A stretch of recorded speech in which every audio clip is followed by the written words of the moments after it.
Meus irmãos, a paz do Senhor Jesus. Glória seja dada ao nome do Senhor. É bom estarmos aqui, mais uma vez, trazendo para vós mais uma reflexão. Necessito muito das vossas orações.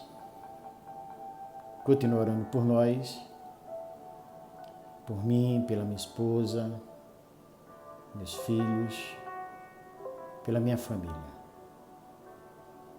Somos necessitados das vossas orações. Amados irmãos, Judas, o homem de Queriote, ele tinha tudo para ser o mais autêntico e devotado dos discípulos de Jesus. Seu nome é bem significativo, louvor. Judas é também conhecido, uma pessoa que foi um grande revolucionário chamado Judas Macabeu. Porém, o Judas que nós estamos aqui tratando, Judas de Queriote, era diferente. O Cristo enviado e revelado por Deus não era suficiente para ele. Judas esperava um Cristo, a sua imagem e semelhança, e que lutasse em suas guerras por seus ideais. No princípio da criação, Deus fez o homem segundo a sua imagem e semelhança. Hoje, cada religião constrói para si mesma um Deus segundo a sua imagem e semelhança.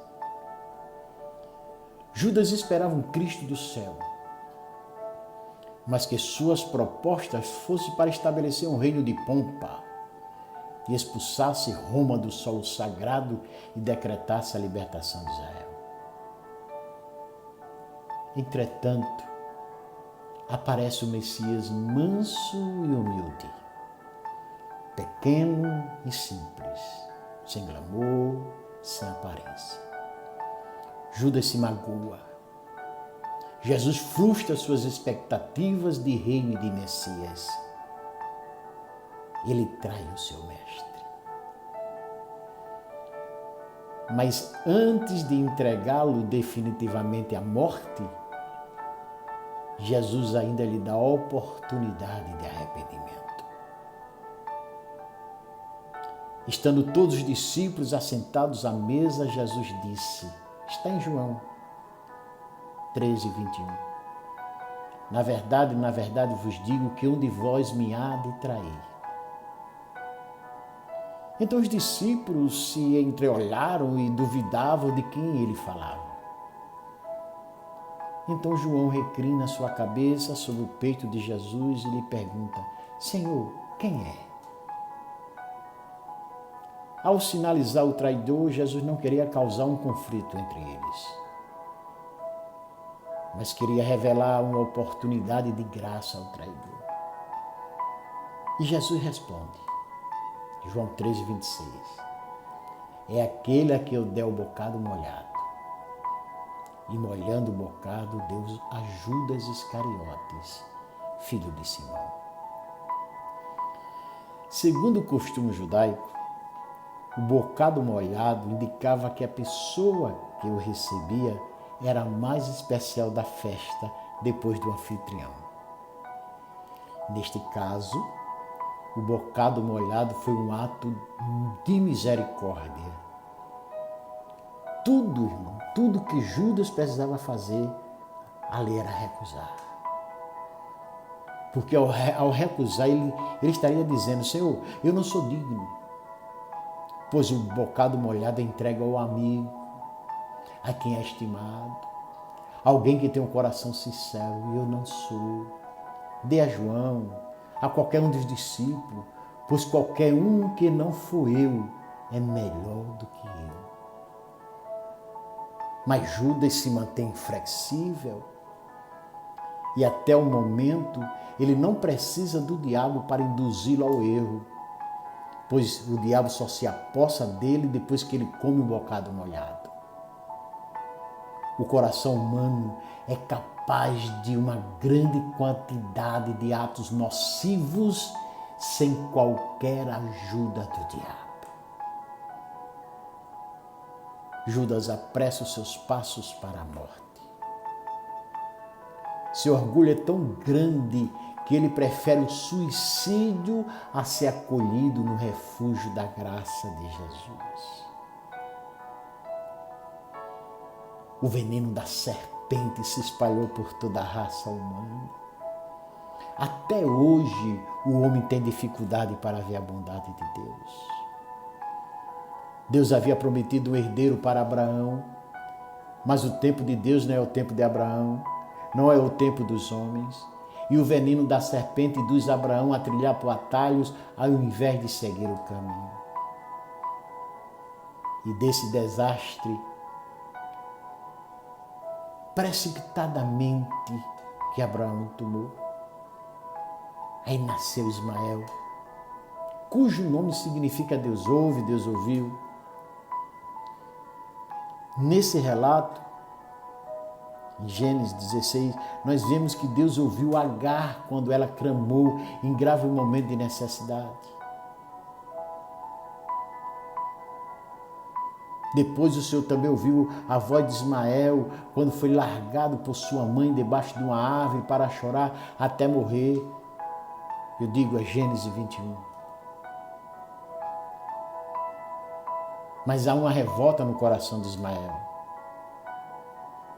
Gênesis 25 relata que os descendentes de Ismael viveram em hostilidades contra todos os seus irmãos e essa hostilidade dura até hoje. A revolta dos descendentes de Ismael é porque Deus lançou fora sua mãe juntamente com seu filho e os mandou para o deserto a fim de que morresse e não tivesse parte na herança. Este é o veneno da serpente que cega o entendimento do homem a fim de que ele não veja a bondade de Deus. Os descendentes de Ismael esqueceram que Deus acudiu sua mãe quando chorava à beira de um poço. Esqueceram também que Deus o socorreu quando ele foi abandonado debaixo de uma árvore para morrer. E quando ela se levantou e tomou o menino pela mão, o Senhor abriu-lhe os olhos e ela viu um poço de água. Interessante é que Deus não abriu o poço já estava aberto, estava lá. Mas a ira, a revolta, não permitiu enxergar o poço d'água. Aí eu te pergunto, o que te impede de ver a bondade de Deus? Jesus veio ao mundo para corrigir o conceito que a humanidade tem de Deus. 1 João 13,8 está escrito: o Filho de Deus se manifestou para desfazer as obras do diabo. A obra do diabo desde o princípio é mentir e forma na mente do homem um conceito mau acerca do Criador.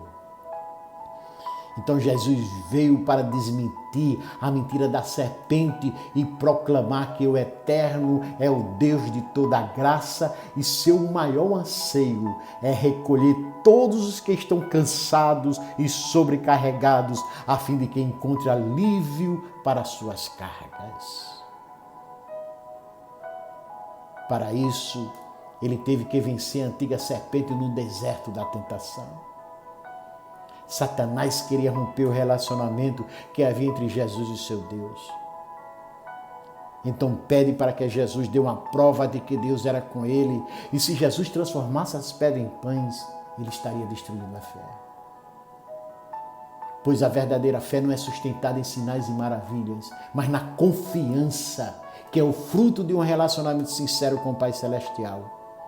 E Jesus vence o tentador dizendo-lhe, nem só de pão viverá o homem, mas de toda a palavra que sai da boca de Deus.